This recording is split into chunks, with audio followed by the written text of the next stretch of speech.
Mesto Trebišov urobilo významný krok v oblasti úspory spotreby energie vo svojich školách. Výmenou zdroja tepla prešli v roku 2023 dve mestské budovy, a to základná škola na ulici Milana Rastislava Štefánika a materská škola na Hviezdoslavovej ulici. Budovu základnej školy Milana Rastislava Štefánika už vykuruje 10 vysokoučinných tepelných čerpadiel.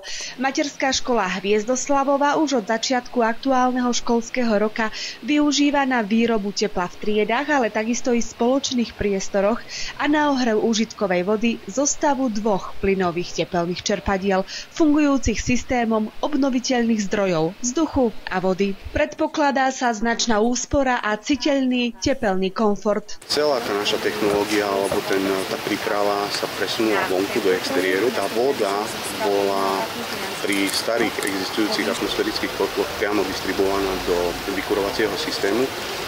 Tepelné čerpadlá budú v podstate pripravovať teplú vodu alebo respektíve vodu pre vykurovací systém do akumulačnej nádoby a následne z akumulačnej nádoby to bude distribuované do vykurovacieho systému.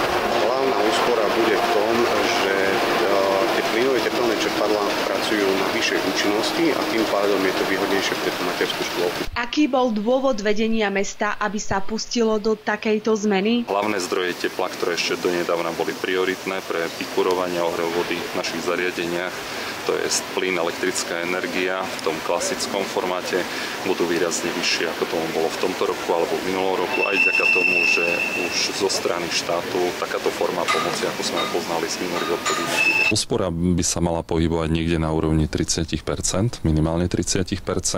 Snahou či už mesta, ale aj vedenia školy bude samozrejme túto úsporu aplikovať tak, aby bola naďalej primeraná podmienkam. To znamená, snahou bude vytvárať podmienky také, aby sa žiaci a pracovníci školy cítili komfortne. Obidva projekty mesto realizovalo takmer súčasne a použilo na nich sumu spolu vo výške 865 000 eur, ktorú získalo formou nenávratných finančných príspevkov, a to z operačného programu Kvalita životného prostredia.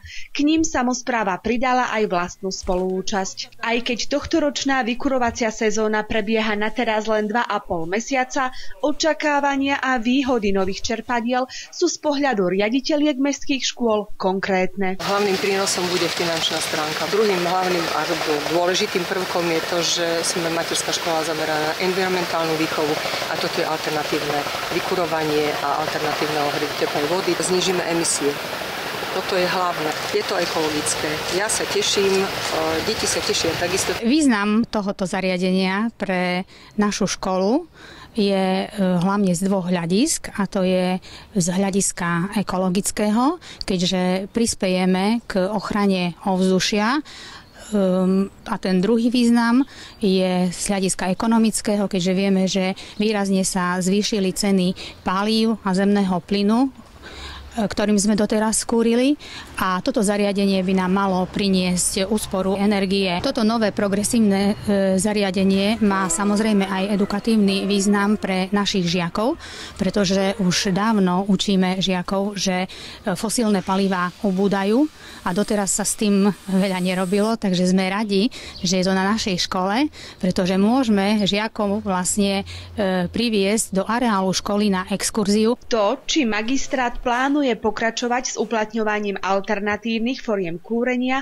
ktoré prinášajú najmä minimalizáciu výdavkov, sme sa opýtali primátora mesta. My postupujeme v súlade s možnosťami, ktoré vytvára rozpočet mesta. Zároveň sa snažíme reflektovať aj na výzvy, ktoré sú pripravované či už v rámci plánu obnovy, ale hlavne s novým nastupujúcim programom Slovensko, čiže s novým programovacím obdobím, ktoré nás ešte len čaká. Našou snahou je zabezpečiť všetky verejné budovy v správe mesta, nielen školské zariadenia, tak aby sme dosiahli maximálnu tepelnú úsporu, ale hlavne energetickú bilanciu na čo najnižšej úrovni, čo sa prejaví samozrejme v cene toho tepla a vo finančných výdajoch mesta. Z Trebišova Martina Mištaničová.